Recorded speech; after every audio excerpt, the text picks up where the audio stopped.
네, 오늘 주신 말씀은 디모데후서 3장 15절로 17절 말씀입니다. 신약성경 345페이지가 되겠습니다. 디모데후서 3장 15절로 17절입니다.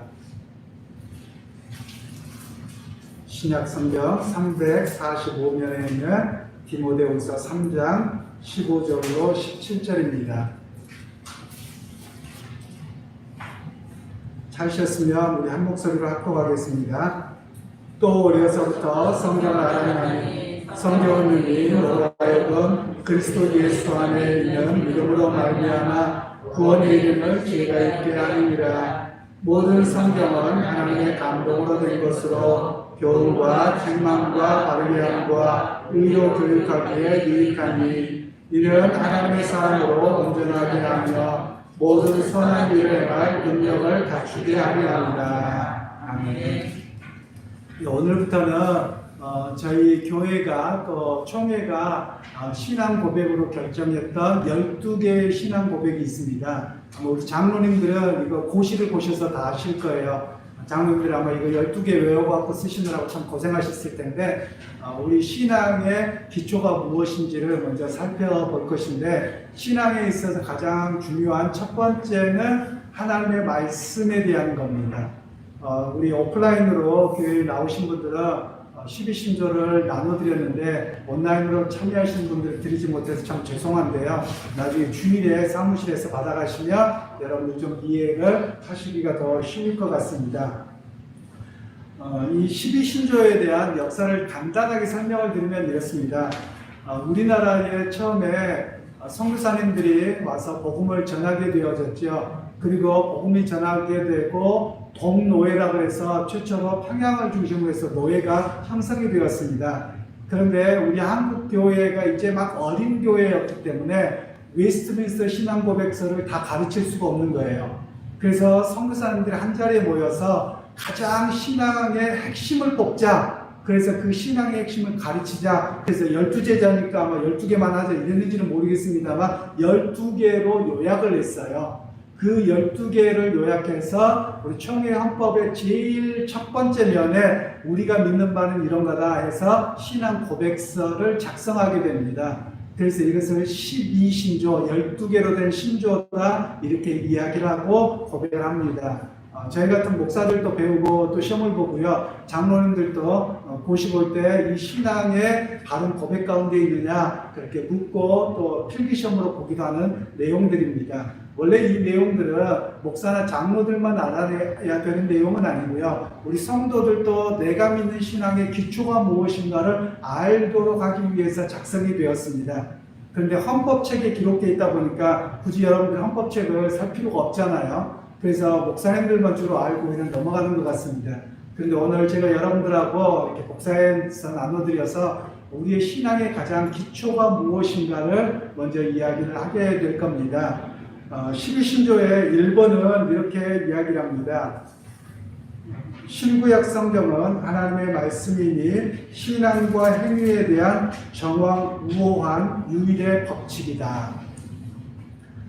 성경 영감에 대한 이야기를 합니다. 우리가 영감에 대한 이야기를 많이 알고 계시는데요. 영감이라는 말과 조명이라는 말을 조금 구분을 합니다. 신학적으로는. 예를 들면 이렇습니다. 제가 기도를 하거나 성경을 보다가 야 이게 깨달았다. 그러면 보통 우리는 영감을 받았다 이렇게 표현을 하시는 것 같아요. 영어로는 인스피레이션인데 마치 시의 영감을 받았다 이런 의미를 씁니다. 그런데 우리는 그런 의미로 사용하지 않고요. 성경의 영감은 성경을 기록한 저자들 그들에게만 영감이 되었습니다. 그리고 저와 여러분들에게는 이미 기록된 성경을 따라서 우리는 조명하심을 받습니다. 성령님의 조명하심이라고 해요. 조명이라고 하는 것은 지금 여기에 불빛이 있는 것처럼 불빛이 있어야지 어두운 것을 비추잖아요. 그래서 성령의 조명하심을 따라서 말씀을 깨닫는 것입니다. 그리고 성경에 대해서 우리가 좀 이해하실 필요가 있는데요. 지금 로만 카톨릭 교회와 개신교의 차이점이 하나 있습니다. 신앙의 기초를 어디에 두느냐의 차이점인데요. 로마 카톨릭에서는 오히려 처음에 베드로와 함께 사도들이 있었지요. 성경은 구약 성경만 있었고 신약 성경은 아직 없을 때였어요. 그렇기 때문에 먼저 사도들과 교황이 먼저다 이렇게 이야기를 하고 있고요. 저희 개신교에서는 그렇지 않다. 우리의 신앙이 비록 성경의 신약 성경이 늦게 기록되었다 할지라도 이미 주님이 역사하셨고 실제로 말씀하셨던 내용은 있었어요. 그렇기 때문에 우리에게 신앙의 기초는 하나님의 말씀입니다. 신구약 성경의 말씀의 신앙의 기초를 둡니다 라고 고백합니다. 신앙의 기초가 달라요. 그래서 로마 카톨릭 교회는 교황에게 기초를 두는 거고요. 우리는 하나님의 말씀, 기록된 말씀에 둡니다. 여기에서 큰 차이점이 있음을 우리가 이해하실 필요가 있겠고요. 나중에 사회학교에 여러분들이 참여하시게 되면 교회 역사 속에서 어떻게 교회의 변천이 되어졌는가 해서 로마 카톨릭뿐만 아니라 오늘날 교회까지 쭉 해서 역사를 간단하게 이해하기 쉽게 도표로 여러분들에게 만들어 드리겠습니다. 우리는 보통 신약과 구약이라고 말합니다. 약이라는 말은요, 원래 언약이라는 뜻입니다. 언약이라는 말이 조금은 적합한 단어는 아닙니다.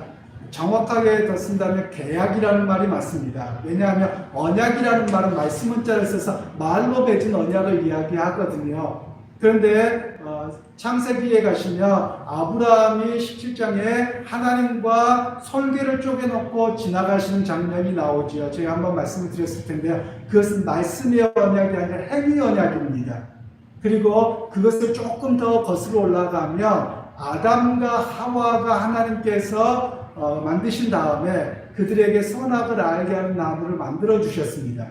그 선악을 알게 하는 나무를 만들어 주셔서 그걸 뭐라고 이야기하냐면 신학적으로 지성소적인 개념이다 이렇게 이야기를 해요. 이걸 통해서 선악을 알게 하는 나무를 보면서 뭘 느끼는 거냐면 나는 인간이다. 즉 내 위에 하나님이 계시다는 것을 깨닫게 하는 성례전적 나무라고 이야기를 합니다.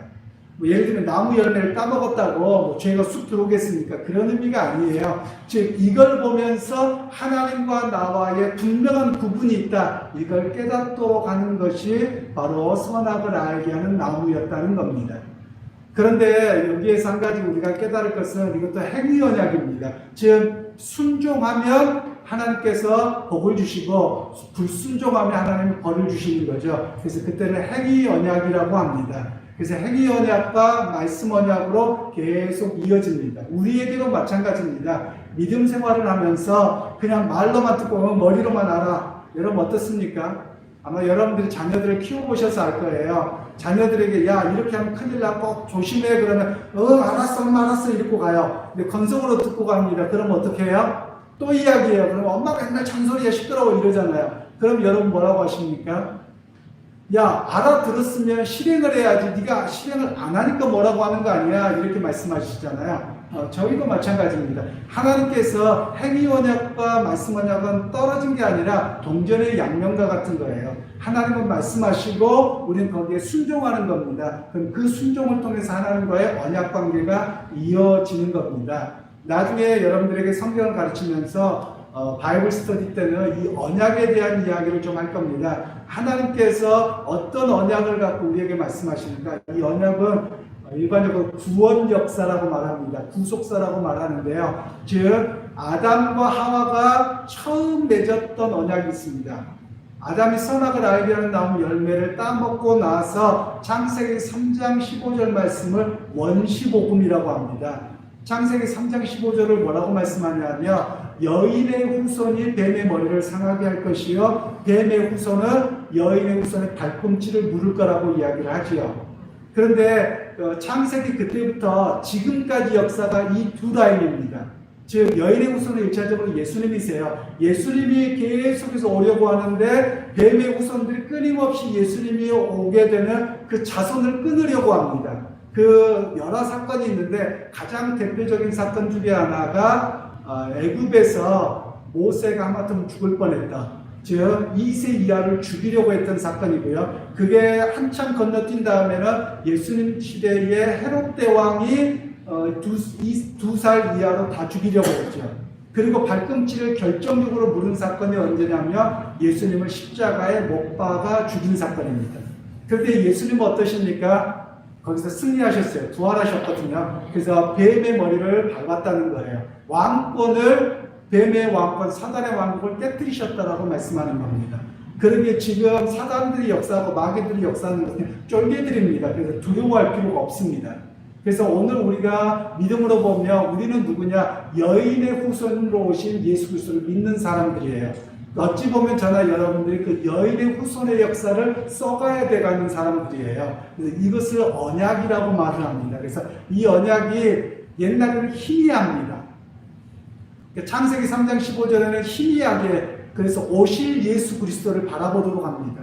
그런데 시간이 지나면 마치 여러분 등불을 켜보세요. 여기 앞에는 작잖아요. 멀리 가면 커지잖아요. 그것처럼 점점 확대되는 것, 그리고 더 밝히 알게 되는 것을 가리켜서 언약신학 또는 개약신학에서 성경의 전체 역사를 조망하는 방법이 있습니다. 그래서 여러분에게 바이블 스터디 때 이 부분을 좀 더 자세하게 설명을 드리도록 하겠습니다. 그런데 그 언약의 중심이 뭘까요? 제가 사회학교나 바이블 스터디나 아니면 주일 설교 때도 계속 말씀을 드리는데요. 하나님 나라입니다. 즉 하나님 나라의 백성으로 들어와라. 어떻게 하면 말씀을 순종하면 하나님 나라의 백성이고 순종하지 아니하면 하나님 나라의 백성 아니야 라고 말씀하는 게 구약에서부터 지금까지의 이야기예요. 그리고 그 말씀을 순종하는 것의 결론이 무엇입니까? 예수님을 영접하는 것이지요. 그래서 예수님을 영접하고 말씀을 조차 순종하고 살아가면 내가 그 말씀으로 행위로 그 언약을 지켜서 하나님 나라의 백성으로 들어왔다라고 말씀하는 겁니다. 그래서 우리는 두 가지 시민권을 가지고 살아갑니다. 여러분들은 영주권이 없으시죠? 그래서 그 의미를 잘 모르실 것 같아요. 훨씬 덜 하실 것 같아요. 저는 브라질에 살면서 영주권이 나와서 영주권을 갖고 있거든요. 근데 영주권과 시민권의 차이점이 뭔지 아세요? 여러분 시민권은 주민등록증이 있는 거예요. 저도 주민등록증이 있습니다. 한국 시민권입니다. 근데 영주권은 거기에서 살 수 있다는 거예요. 그러면 법적인 문제가 됐다 그러면 여러분 시민권이 우선이겠습니까? 영주권이 우선이겠습니까? 시민권이 우선이죠. 자기 민족이니까. 오늘 우리가 어떤 개념을 가지셔야 되냐면요. 저와 여러분의 시민권은 어디에 있습니까? 하나님께 있는 겁니다. 하나님 나라의 시민권이에요. 그리고 이 땅에서 살아가는 것은요. 영주권 갖고 사는 겁니다. 그래서 이 땅의 삶을 한마디로 이야기하면 광야의 여정이다. 또는 순례의 여정이라고 이야기를 합니다. 즉 하나님 나라의 완성까지 믿음의 자리까지 들어가는 끊임없는 순례의 여정이에요. 순례가 쉽겠습니까? 어렵겠습니까? 굉장히 어렵습니다. 왜냐하면 유혹하는 일들이 많거든요. 그리고 세상에 내가 한눈 팔리기도 하고요. 그러다 깨닫고 다시 믿음의 자리로 돌아오는 것이지요. 그것이 순례의 여정이에요. 그래서 저나 여러분들이 해야 될 일은 믿음을 끝까지 순례의 여정을 잘 마치기까지 싸우셔야 됩니다. 그래서 믿음은 한 번 고백한 걸로 끝나는 게 아니에요. 우리 장로교에서 예정론을 가르치지요. 예정론에 대한 우리 한국 교인들의 오해가 있으세요. 교회에 나오면 하나님 예정하셨다, 구원받았다 끝나버렸어요. 그런데 원래 칼빈이라고 하는 종교개혁자가 가르쳤던 예정론은 그런 의미가 아닙니다. 칼빈이 가르쳤던 예정론은 하나님의 절대 주권을 강조합니다. 하나님의 왕이시잖아요. 만유의 주제가 되시잖아요. 그러니까 그분이 모르는 일이 있겠습니까? 없겠습니까? 없지요. 그러니까 하나님께서 다 아시기 때문에 누구는 선택하시고 누구는 버리셨는데 우리는 모른다는 거예요. 근데 언제 합니까? 그거는 주님 앞에 가봤더니 하나님의 예정을 받았군요 라고 고백하는 거예요. 그런데 우리는 여기에서 벌써 예정을 줘버려요. 누가 줘요? 자기 스스로 주더라고요. 그러니까 성경에서는 우리에게도 너희가 전적으로 구원을 이루어가라는 말씀도 해요. 그래서 끝까지 믿음의 길에서 이탈하면 안 되는 겁니다. 한 번 구원받았다고 티켓 사는 게 아닙니다. 구원은 여정입니다. 그래서 순례의 여정은 끝까지 믿음으로 승리하고 나아가는 것을 바로 우리가 해야 될 본문이고요. 하나님의 예정은 몰라요. 저나 여러분이 몰라요. 그러니까 그건 하나님 차원에 놔두고 신학에서 이야기하는 거지, 누구는 예정하고 누구는 버리셨다, 우리는 모릅니다. 하나님만 아시는 겁니다. 그러니까 저나 여러분들이 해야 될 일은 무엇이냐면 끝까지 믿음으로 잘 살아가는 것, 그것이 우리에게 중요한 일인 것을 우리가 잊지 않으셨으면 좋겠습니다. 이제 우리가 하나님의 말씀이 무엇인가에 대한 이해를 좀 하실 필요가 있어요. 우리가 보통 이런 표현을 쓰시는데요. 목사님이 설교를 하시면 목사님이 하나님 말씀을 전해주시겠습니다 라고 이야기를 합니다. 목사의 말이 하나님의 말씀입니까 아닙니까? 고민스럽죠. 제가 그래서 주보를 바꾸면서 말씀 강론 이렇게 바꿔놨어요. 우리 한국교회가 한 가지 약점이 있습니다. 원래 장로교회 전통은요, 외국의 장로교회 전통에서는 성경 봉독을 하잖아요. 근데 성경 봉독을 하면 성도들이 다 일어납니다. 그냥 일어나는 게 아니고요, 주님의 말씀입니다. 그럼 성도들이 다 일어납니다. 그 말씀을 듣습니다. 그런데 옛날에 종교개혁 시대 때는 독경사라고 하는 사람이 있었어요. 교회당에 보면 요즘에는 많이 바뀌었습니다만 옛날에 뒤에 보면 강대상 뒤에 의자가 3개가 있죠. 교회가 많이 바뀌었습니다만 옛날에는 그 3개가 있는 이유가 있습니다. 하나는 누구 자리냐면 예배를 인도하는 성직자의 자리입니다. 그리고 하나는 성경을 읽는 독경사의 자리입니다. 옛날에 성경이 아무나 없었거든요. 큰 성경 가지고 읽어주면 듣는 거예요. 그리고 또 한 사람은 찬양대 지휘자 자리였습니다. 그것이었는데 나중에 시간이 지나면서 이제 강대상으로 바뀌어지게 됩니다. 저한테 왜 목사님 그런 거 잘하십니까? 그러면 제가 예배학을 전공해서요, 예전학을 전공해서 이런 부분들을 좀 잘 살펴보기는 했습니다. 그런데 성경 말씀이 더 우선적입니까? 설교가 먼저입니까? 설교가 먼저죠. 설교가 먼저가 아니죠. 하나님의 말씀, 기록된 성경은 하나님의 말씀이에요. 그러나 목회자들이 설교하는 것은 이 말씀을 오늘의 우리에게 주신 말씀으로 해석하고 적용해 주는 겁니다. 만일 여러분, 우리가 그래서 하나님의 말씀을 잘 듣고 내가 듣는 거가 중요해요. 제가 지난 주일날 말씀을 잠깐 드렸는데 신명기 6장에 가면 쉐마 이스라엘, 그래서 들으라 이스라엘아 이렇게 시작합니다.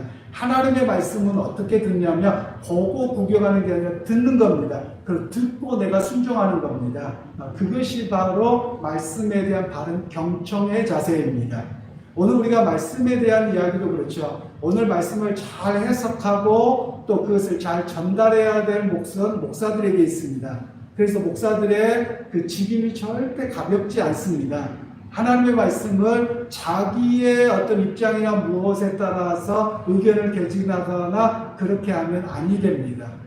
물론 여러분들이 저를 보시면 굉장히 제가 농담을 못합니다. 실제로도 못합니다. 저한테 농담을 2번만 걸으시잖아요. 그럼 저는 진담인지 아닌지 저는 모릅니다.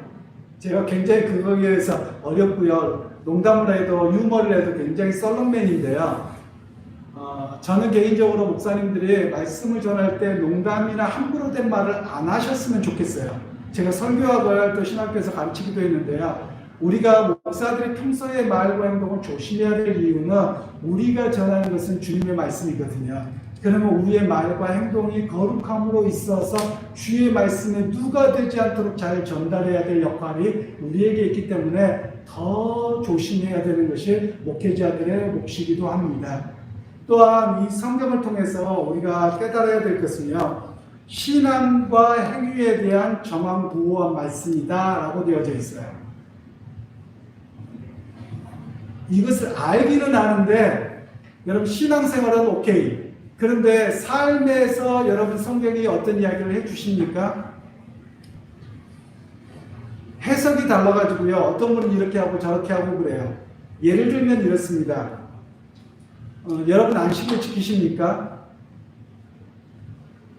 안식을 지키시는 분 없으세요? 안식일은 금요일 해질 때부터 토요일 해지기 전까지예요.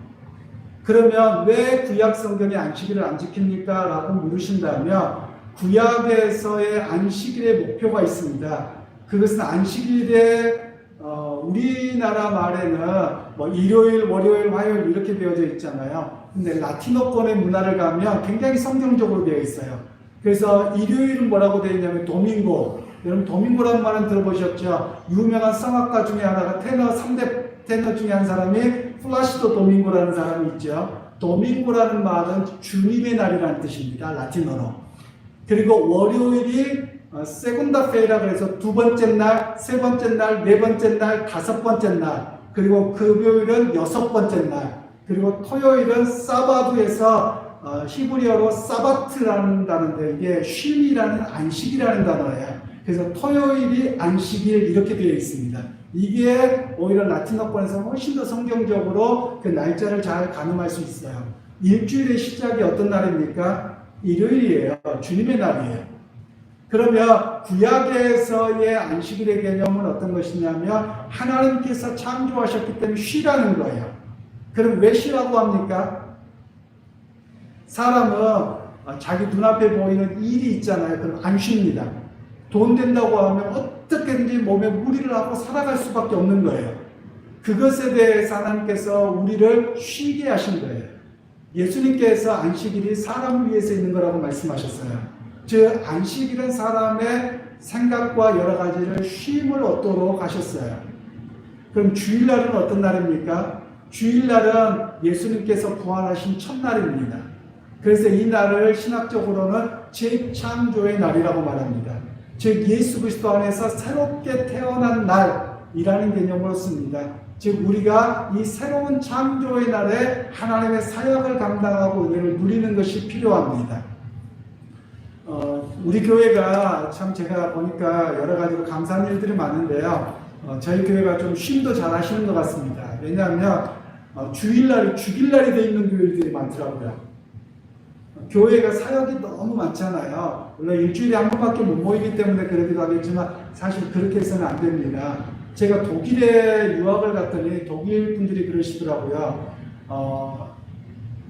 토요일날 집안 청소를 하잖아요. 그럼 할머니들 와서 막 뭐라고 혼내세요. 주일날 일하잖아요. 집에 청소하고 빨리 하잖아요. 그럼 쫓아와서 뭐라고 막 혼내세요. 네가 오두능이라고 하는 법을 어겼다는 거예요. 모두가 가지고 있는 상식입니다. 즉 하나님이 쉬라고 하는 날 너는 왜 일하고 또 밤에 빨리 하잖아요. 밤에는 쉬라고 했는데 왜 그러냐고. 여러분 우리는 어떻습니까? 우리가 옛날에 안식일 개념을 이야기할 때 신문도 보지 말고 TV도 보지 말고 막 이랬잖아요. 그랬는데 집에 가서 빨래나고 청소하고 다 한단 말이에요. 제가 대학 시절에 안식일과 주일에 대한 논문을 써서 이 부분에 대한 상당한 식견을 가지고 있는데요. 좀 주일날은 우리가 뭘 해야 되냐면 텔레비전 보고 게임하고 아이들이 그러면서 그게 쉬는 것 같은데 아니요. 쉬는 거 아닙니다. TV도 마찬가지입니다. 모든 것을 좀 쉼이 필요합니다.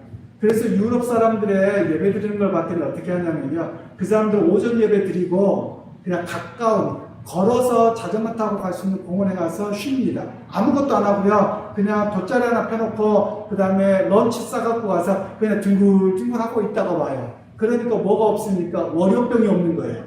근데 우리 한국 사람들은 어떻습니까? 일요일날, 주일날 교회도 너무 열심히 봉사하고요. 또 놀기도 너무 열심히 해서 힘들어서 월요병이 와요.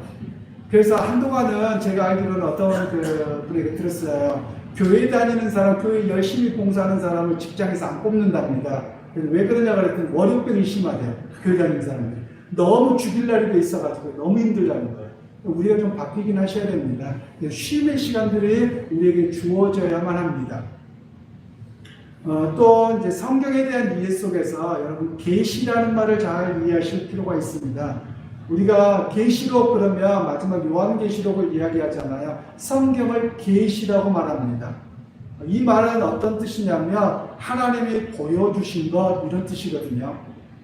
제가 언젠가 말씀드렸는데 우리는 오늘 새벽에도 말씀드렸네요. 우리는 유한한 존재입니다. 유한한 존재가 무한한 존재를 압니까 모릅니까? 몰라요.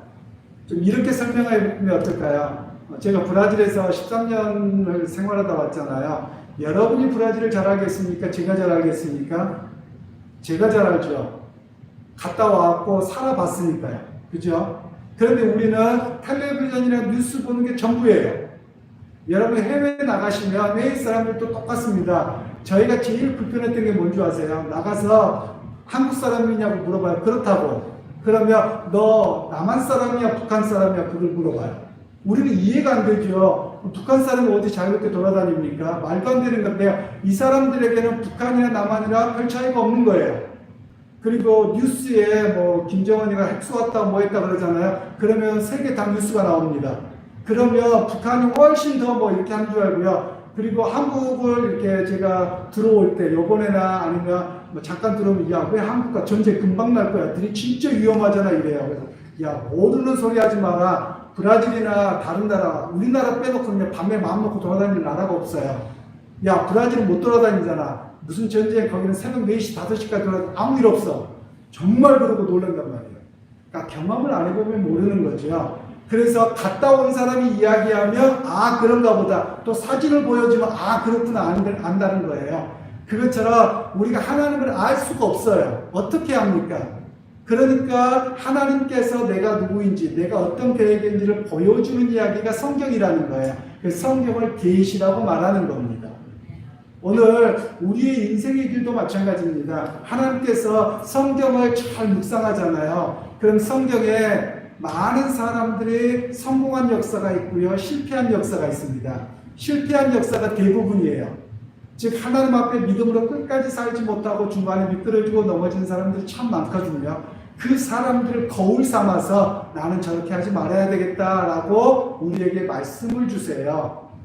우리가 좋은 사람을 이야기하자면 뭐 에녹이나 아브라함이나 아브라함도 실수가 많이 있었잖아요. 그 실수가 있었어도 또 부인을 2번이나 팔아먹었어도 그래도 믿음으로 살아가고자 끝까지 갔던 사람이에요.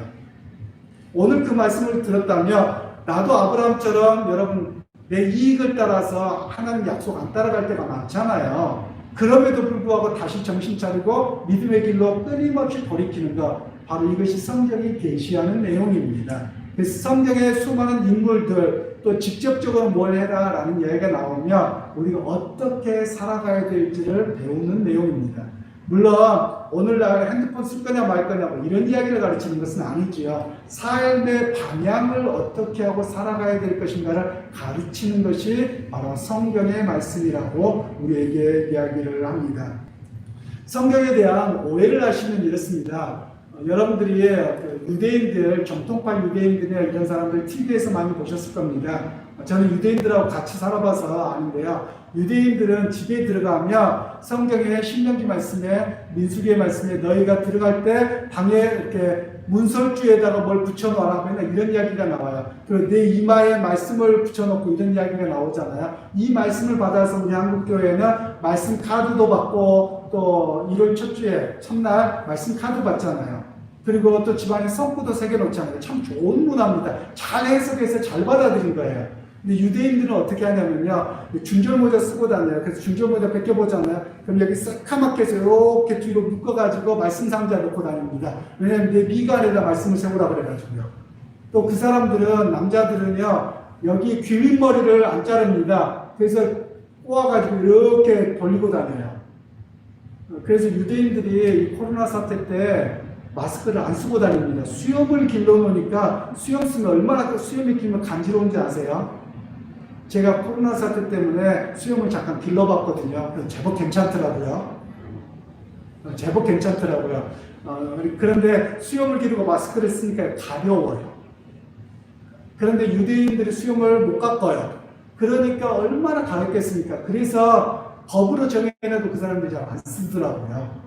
그런 모습을 봤는데 또 그 사람들 집에 가면 어떻게 되냐면 메주사라고 해가지고요. 이렇게 조그마한 동그라미에서 제 엄지손가락 굵기 정도 돼서요. 요만한 것을 갖다가 붙여놓습니다. 양쪽에 문 틈에다가요. 뭐 하는가 보면 거기에 제가 열어봤어요. 근데 별것도 없더라고요. 원래는 거기에 말씀 적어놓고 들어갈 때 나갈 때 손대고 키스하도록 돼 있어요. 그래서 말씀이 내 입에 있게 하옵소서. 그런데 그것까지는 좋은데요. 어떤 느낌을 갖냐면 완전히 주문이에요.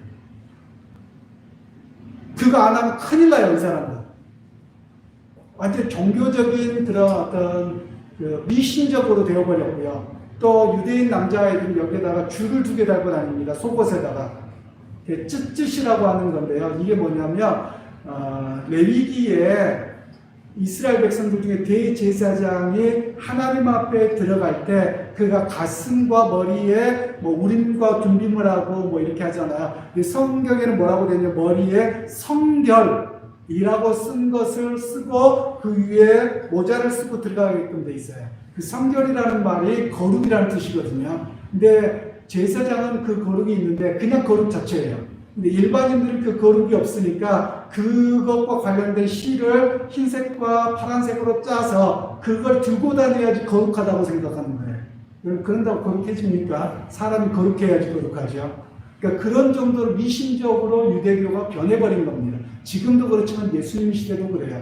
오늘날 우리도 그렇습니다. 여러분 새벽기도 하시는 거 정말 귀한 일입니다. 그런데 새벽기도 안 하면 괜히 찝찝하십니까? 괜히 무슨 문제가 생기면 새벽기도 안 해서 그런 것 같아 그러면 여러분 그것도 잘못된 신앙입니다. 왜냐하면 새벽기도 하는 게 좋습니다. 꼭 하시면 더 좋겠고요. 그리고 우리 한국교회밖에 새벽기도가 없어요. 딴 나라는 새벽기도가 없어요. 그런데 마치 이것이 절대적 진리처럼 여기고 이걸 미신적으로 믿기 시작한다면 문제가 되는 겁니다. 그래서 성경을 바르게 알고 주님을 믿어야 됨을 우리에게 말씀을 하고 있는 것이죠. 그래서 끊임없이 우리의 삶이 어떻게 해야 되냐면 어디까지 변해야 되냐면요. 나중에 성경을 좀 더 자세하게 설명할 때 바이블 스터디 때 말씀드릴 텐데 사도 바울을 보면 그 사람의 가지고 있었던 생각과 행동하는 것까지 다 변합니다. 그것을 가리켜서 회심이라고 말합니다. 원래 회심이라는 단어가 그래요. 그런데 우리는 회심 그러면 주님 나는 죄인입니다. 이제부터 주님 믿기로 했습니다. 회심했네 끝나버렸어요. 근데 생각하는 건 옛날하고 똑같거든요. 정치적 입장도 똑같거든요. 예수 믿으면 바라보는 관점이 다 바뀌는 겁니다. 성경에서 하나님의 나라와 그 의를 위한 관점으로 다 바뀌어지는 겁니다.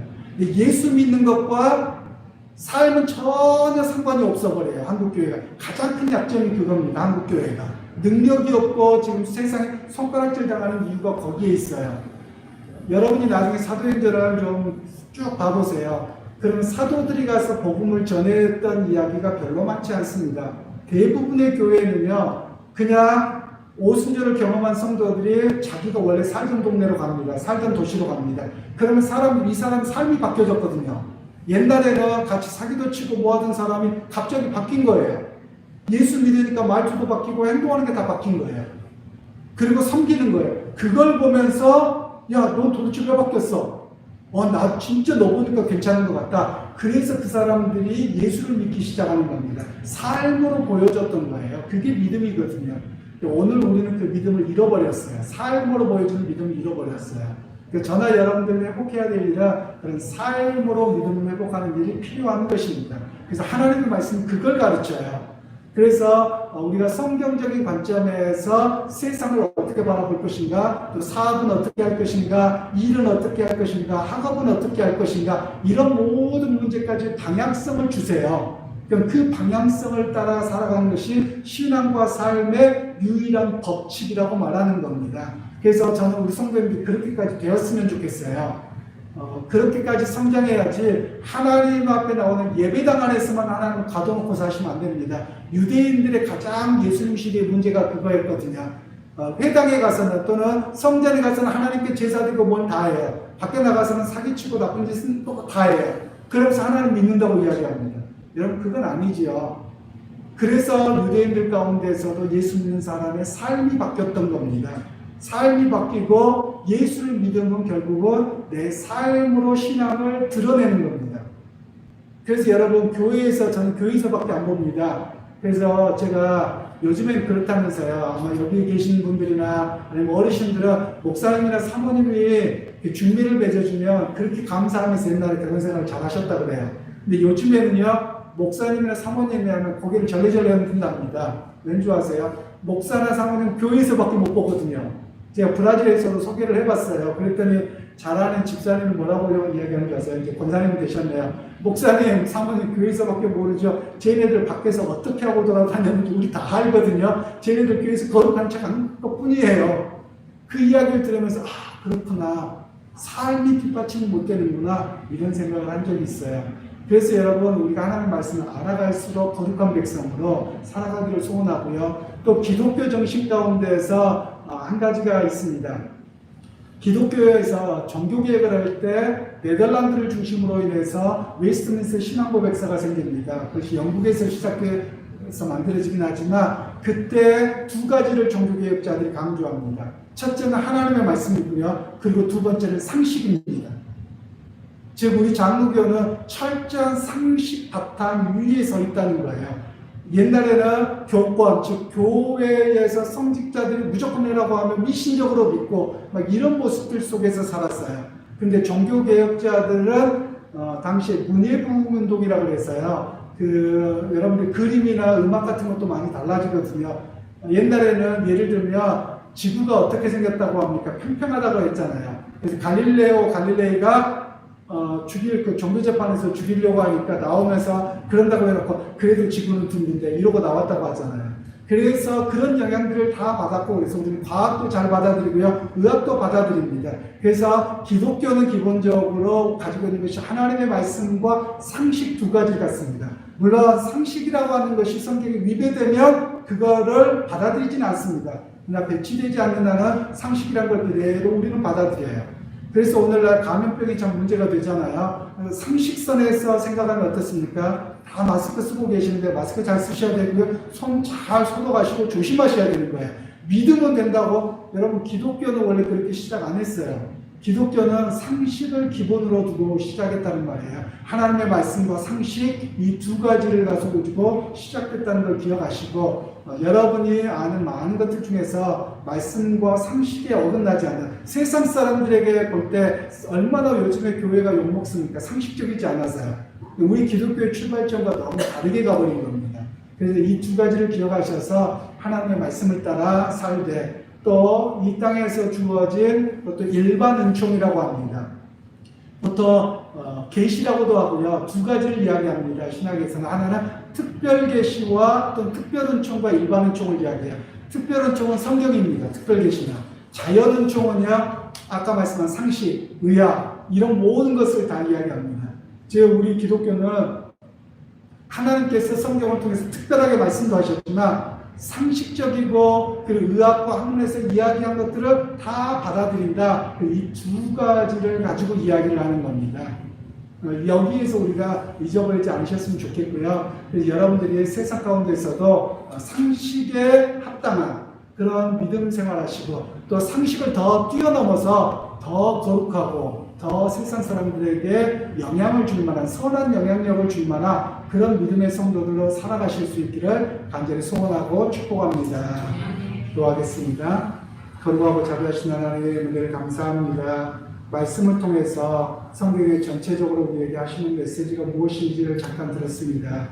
하나님 참으로 우리가 죄송한 것은 말씀을 주셨고 일반 은총을 주셨는데 우리가 너무나도 그것을 아둔하게 사용함으로 인해서 또 자기 아집과 고집과 이런 걸로 함으로 인해서 세상의 지탄이 되어버렸습니다. 다시 한번 우리 기독교 처음의 신앙으로 회복되어지는 은혜가 있게 하여 주옵소서. 예수님의 이름으로 기도하옵나이다. 아멘.